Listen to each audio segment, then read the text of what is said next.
Terrorism का मतलब ये है कि लोगों ने सरकार के खिलाफ वायलेंट मीन्स हिंसक तौर से इन लोगों ने कुछ किया, बम फेंका या AK-47 चलाया, लेकिन इन लोगों के खिलाफ कोई ऐसा आरोप नहीं है। खालिद और साथी लोग वो तो कैंपेन करते थे, प्रचार करते थे सरकार के खिलाफ, सरकार के खिलाफ आलोचना करता। ये बात सही है, मैं भी करता, लेकिन आलोचना करने का अधिकार है हमारा संविधान में, बोलने का अधिकार, क्रिटिसाइज करने, आलोचना करने का अधिकार, सरकार के खिलाफ बोलने का अधिकार।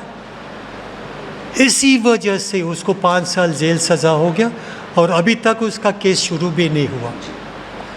एक मिनट सर, केंद्रीय सरकार सहन नहीं कर सकता है, मेन पॉइंट ये है, केंद्रीय सरकार सहन नहीं कर सकता है कि लोग मोदी खिलाफ, अमित शाह खिलाफ, सरकार खिलाफ बोलते रहेगा, वो सहन नहीं करता है। ये फ्रीडम ऑफ स्पीच जो फ्रीडम ऑफ स्पीच खत्म हो गया सर जी।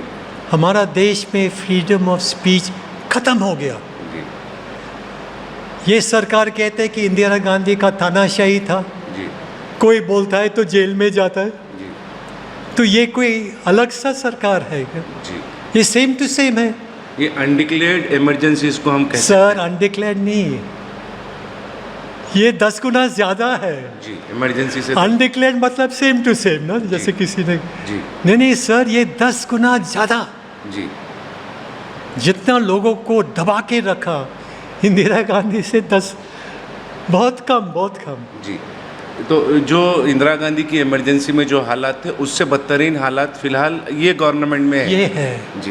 ये है। अगर फ्रीडम ऑफ स्पीच के और एक फ़र्क है सर, उस वक़्त जब इंदिरा गांधी ने ये सारी चीज़ें की, हालांकि पहला जजमेंट, इमरजेंसी जजमेंट गलत था, लेकिन उसके बाद सारे हाई कोर्ट ने इंदिरा गांधी के खिलाफ बोल दिया। जी। एक बार गलती की, इमरजेंसी कानूनी है, लेकिन उसके बाद सारे हाई कोर्ट ने विरोध किया, लेकिन अब हाई कोर्ट बहुत खामोश है। ये सबसे बड़ा खतरा है, हाई कोर्ट खामोश है, सुप्रीम कोर्ट खामोश है, कोई बोल नहीं रहा। हाई कोर्ट खामोश है, सुप्रीम कोर्ट खामोश है, आप बोल रहे, तो उसी से एक सवाल मेरे जहन में ये पैदा हुआ कि CJI, साबिका CJI चंद्रचूड़, उनके घर पे नरेंद्र मोदी गणेश विसर्जन के मौके पे जाते हैं, और फिर मैं रिसेंटली कल मैंने पढ़ा कि BR गवाई की जो मौजूदा चीफ जस्टिस ऑफ इंडिया है, उनकी वालदा जो है RSS के इवेंट में जा रही हैं। तो क्या इससे जो इस मुल्क के दबे कुचले अक़लियत हैं, माइनॉरिटी से, उनमें जो है अदालतों का जो यकीन है वो बरकरार रहेगा? हाँ सर, चीफ जस्टिस गवाई मेरा अभी कोर्ट में है और मैं उसके सामने प्रैक्टिस कर रहा हूँ, तो उसका डायरेक्टली उसके बारे में मैं बोलना नहीं चाहूँगा, लेकिन मैं जवाब देना चाहूँगा।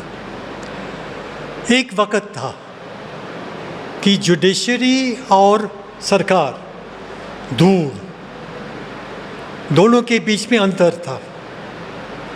अब वो अंतर है धीरे धीरे से ख़त्म हो गया, ख़त्म हो जाएगा। तो जुडिशरी का इंडिपेंडेंस, स्वतंत्रता, वो जब ख़त्म हो जाए तो जुडिशरी ख़त्म।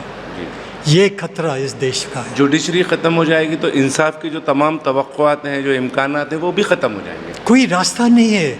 हमारा सुरक्षा मेन जुडिशरी है, मेरी भी लॉयर का सुरक्षा जुडिशरी है। अगर जुडिशरी इंडिपेंडेंट नहीं होगा, सरकार से बहुत नज़दीक होगा, तो हमारा फ्यूचर ख़त्म हो गया, देश का फ्यूचर ख़त्म। और अब दूसरी चीज़ ये है कि जहाँ पर उत्तर प्रदेश में हम मुसलसल देख रहे हैं, और उन रियासतों में जहाँ पर बीजेपी बरसरे इक़्तिदार है, बीजेपी रूलिंग स्टेट्स जो है, वहाँ पर अगर कोई प्रोटेस्ट होता है तो वो प्रोटेस्ट को वायलेंट किया जाता है, वायलेंट होता है। उसके बाद फिर जो विक्टिम्स जो रहते हैं, जिनको मतलब मुकदमात में माखूज़ किया जाता है, केस बुक जिनके ऊपर किया जाता है, उनके घरों को मुनहदम करने का सिलसिला ये शुरू है। हालांकि सुप्रीम कोर्ट ने सख्ती से मना किया था कि बग़ैर आप इत्तला दिए, जो भी प्रेयर नोटिस के बगैर आप उनके घरों को तोड़ नहीं सकते, मगर ये सिलसिला अब उत्तर प्रदेश में फिर दोबारा शुरू हो गया है। तो सुप्रीम कोर्ट ऑर्डर आने के बावजूद भी, और ये जस्टिस चीफ जस्टिस गवाई साहब ने एक अच्छा जजमेंट दिया डेमोलिशन के बारे में, इसके बावजूद भी डेमोलिशन हर जगह हो रहा है, कोई कानून नहीं मानता है। तो उसको रोकने का कोई तरीका? सर रोकने, जब जुडिशरी रोकने का इंटरेस्ट नहीं दिखा रहा है तो कौन रोकेगा इसको? कोई भी सरकार, केंद्रीय सरकार, योगी सरकार, कोई भी सरकार बीजेपी का जुडिशरी में नहीं मानता। जुडिशरी कुछ भी कहे वो फॉलो नहीं करेगा, इम्प्लीमेंट नहीं करेगा, तो क्या करे? सबसे लॉलेस, सबसे गैर कानूनी अपना चीफ मिनिस्टर लोग हैं, तो आम जनता क्या करेगा?